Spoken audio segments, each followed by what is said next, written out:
Hello guys, ఏంటక్క మొన్నే కదా ఆంధ్రాలో ఉన్నావు, ఇప్పుడు ఎక్కడున్నావు, ఏంటి ఎక్కడికి వెళ్ళున్నావు, మళ్ళీ ఎక్కడైనా ప్లేస్కి వెళ్ళినావు అనుకుంటున్నారా? నేను ఎక్కడికి వెళ్ళలేదండి, కోయంబత్తూర్ అయితే వచ్చేసాను. కోయంబత్తూర్ రాగానే నాకు స్కూల్ నుంచి అయితే మెసేజ్ వచ్చిందనమాట, రేపు ఫ్యాన్సీ డ్రెస్ కాంపిటీషన్ ఉంది అని. ఇంకా సరే అని చెప్పి ఆ నైట్లోనే వెళ్ళి షాపింగ్ అయితే చేశాను అనమాట. షాపింగ్ చేసుకొని ఇంకా డ్రెస్ అయితే తీసుకున్నాము.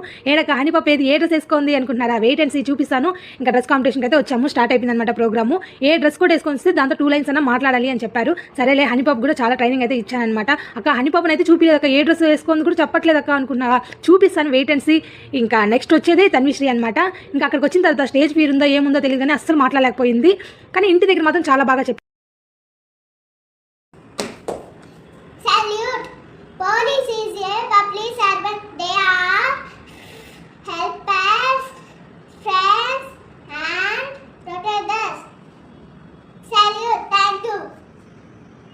ఇంట్లో చాలా బాగా అయితే ప్రిపేర్ అయిపోయింది. కానీ స్టేజ్ ఎక్కని తను చెప్పలేకపోయింది. కనీసం స్టేజ్ దాకా వెళ్ళింది. నేను ఫ్యాన్సీ డ్రెస్ కాంపిటీషన్ ఖచ్చితంగా చేయాలి మమ్మీ అని చెప్పి వెళ్ళింది. ఆ ధైర్యం చాలు. నెక్స్ట్ టైం బాగా ప్రిపేర్ అయ్యి ఇంకా లౌడ్లీగా అయితే చెప్తుంది.